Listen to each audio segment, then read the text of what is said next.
Violence begets violence, and sometimes you have to close the circle in order to find catharsis through closure. That, in essence, in my opinion, is what the Halloween trilogy is really all about, what it's trying to say. And the fact that it's as divisive as it is, and it's as polarizing as it is, really to me is the most fascinating thing about it. When the reviewers who saw Halloween Ends started saying, this movie is going to be a conversation starter, at first I was like, oh crap, like how bad is that, right? How crazy could that be? What exactly is going to be happening? Now that I've seen Halloween Ends, and in fact, I saw Halloween, Halloween Kills, and Halloween Ends in succession, one a night leading up to tonight, and I hadn't seen Halloween or Halloween Kills before then. I actually had not actively avoided them, but I knew that it was a trilogy, and I wanted to wait until the third one was coming out before really diving in. Mostly because I wanted to see what David Gordon Green and Danny McBride, quite frankly, John Carpenter, Jason Blum, like all that team was going to be building up to something. And what they built to is not at all what I was expecting. I started to get hints of it. I started to get ideas of it in regards to, let's say, what happens in Halloween Kills. So for those of you who are, need a quick recap, Halloween 2018 is effectively just a slasher film, right? Michael Myers breaks out of a mental institution, hunts his way, slays his way through Haddonfield, gets to Laurie stops him, Bob's your uncle, movie's over. Halloween Kills definitely starts to talk about the metaphorical. And it's funny because in an interview I was just reading with John Carpenter, someone asked him if he was aware or what his thoughts were on elevated horror. And when he was asking what is elevated horror, the reviewer was like, oh, Ari Aster, Hereditary, Midsummer, movies like that, anything out of A24 these days, apparently. And he was like, I don't know what that is. But when you look at what Halloween is trying to say with this new trilogy, it is very metaphorical. It is very, very, very much all about generational trauma, fear, how fear poisons the mind, poisons the soul, keeps us in a kind of like suspended state of animation. We don't really grow. We just keep kind of receding into ourselves because we're afraid of what the world has to of what could be out there in the world because we've dealt with the worst of it.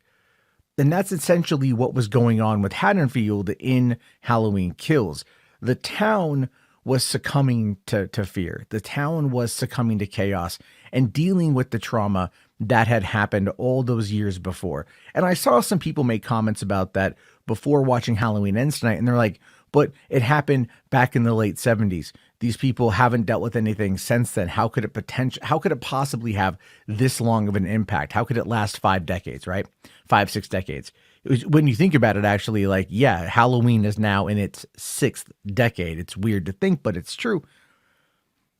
And what people fail to realize is that trauma and generational trauma is not something of which the scars are visible.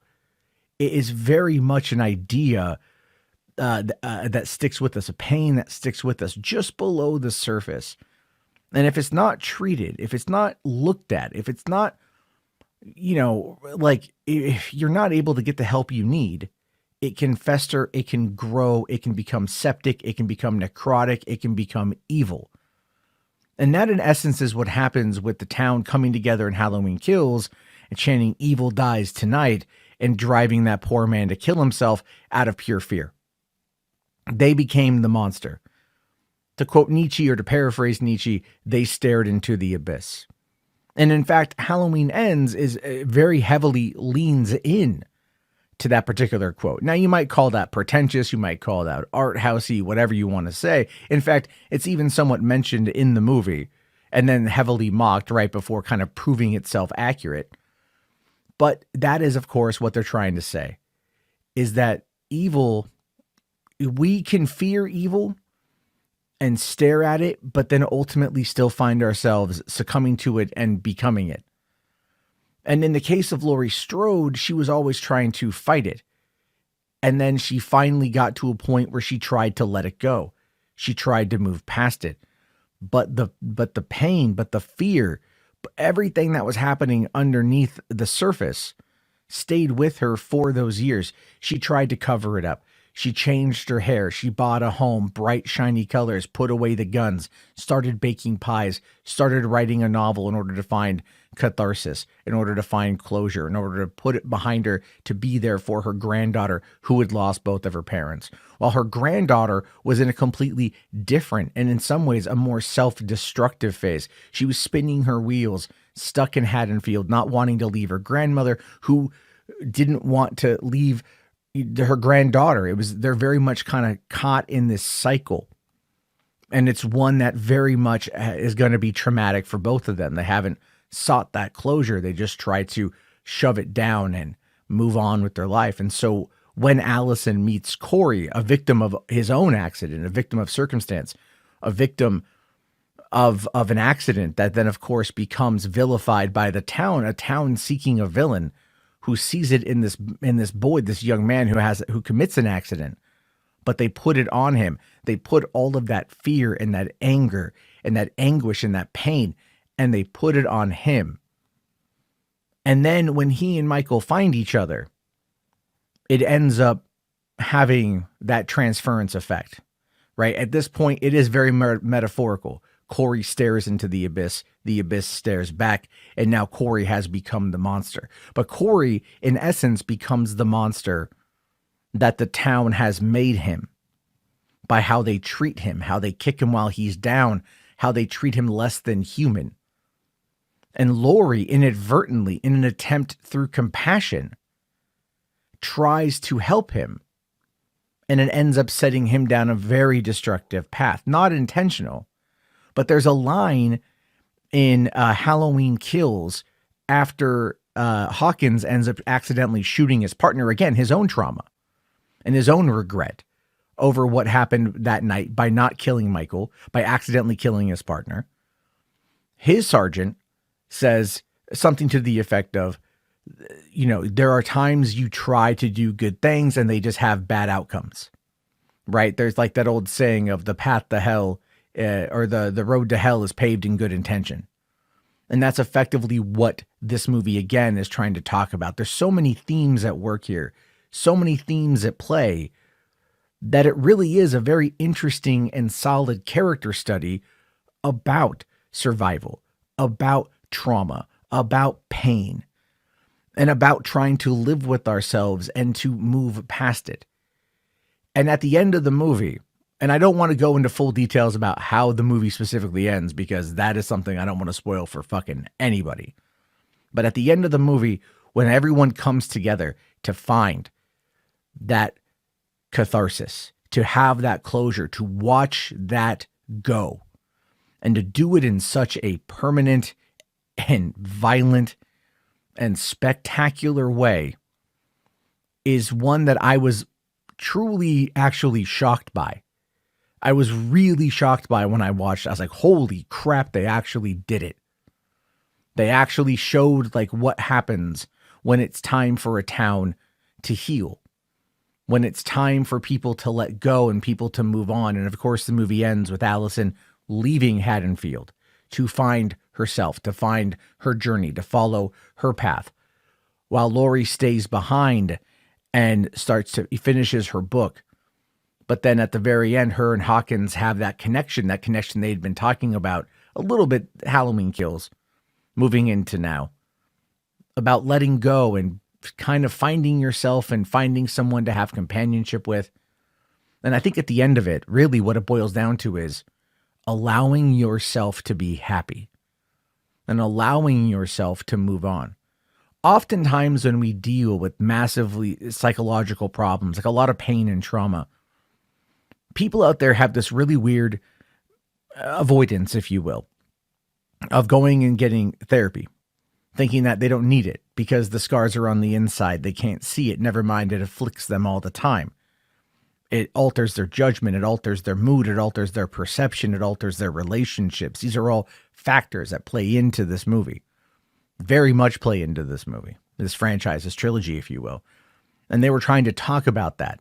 And they were trying to showcase it. There's a scene, couple scenes actually, in Halloween Ends, very, very, very indicative of how people process trauma. and how some people don't let it go because they feel like they were done dirty. And ultimately, they've also just not sought help. In Halloween Kills, there's Laurie's neighbors who Michael brutally murders the husband after taking a fluorescent tube and shoving it through the neck of the woman. He leaves her alive, probably thinking that she'll succumb to her wounds. She doesn't. 4 years later, she is alive. She can't talk. She's in a wheelchair. She's lost her voice. She's lost her husband. She's lost everything. Her sister or her daughter or whomever sees Laurie smiling and is furious at her. How dare you? How dare you feel happy? How dare you feel anything? This is your fault. You did this. And then Corey, later on that night at a party, he's finally letting his guard down, letting himself live again, letting himself maybe find happiness, maybe find love. And he bumps into the mother of the boy who he accidentally killed. And she, again, says the exact same thing to him, which kind of sends him spiraling down into the depth, down into the pit, staring into the abyss, if you will. Because he's always kind of been there, but the moment he feels he can finally let go of it and live on, somebody comes along and smacks him back down because they haven't processed their trauma. The trauma that impacted Haddonfield in this movie is very much one that has a ripple effect throughout everybody in the town. They feel it. The movie opens with that, by the way. The movie opens with Laurie giving a monologue talking about how violence has found the city.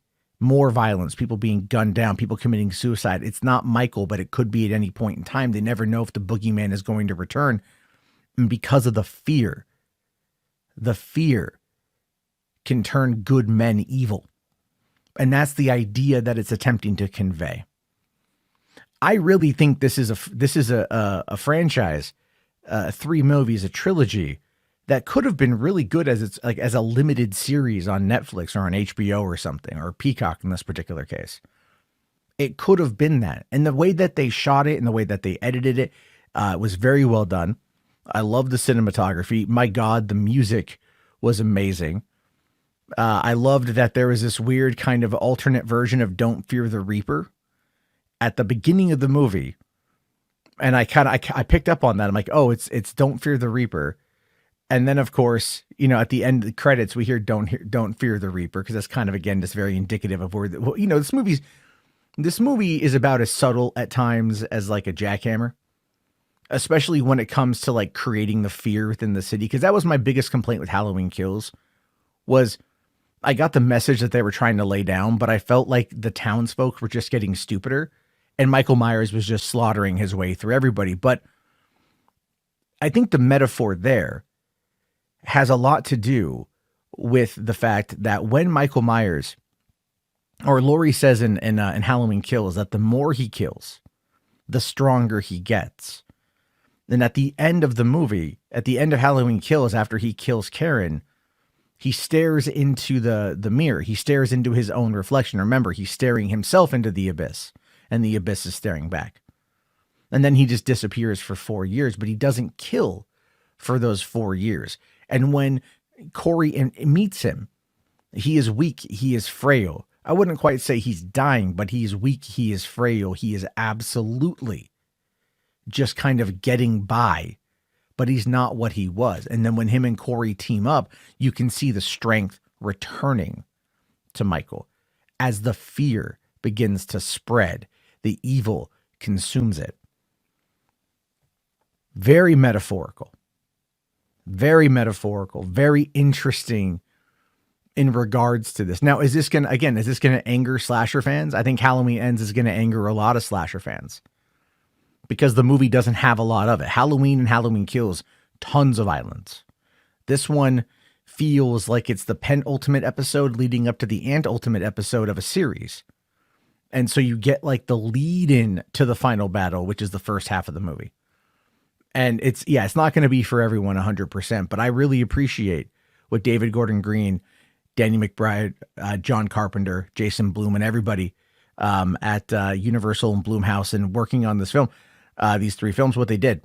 I thought they attempted very well to take I don't want to say an old tired concept, but to take a movie a story and to try to find a way to expand upon the mythos without completely going in to like the dark demon shit, which is what they could have done. They could have made it a cult. They could have made it some kind of weird spell, some kind of witchcraft thing.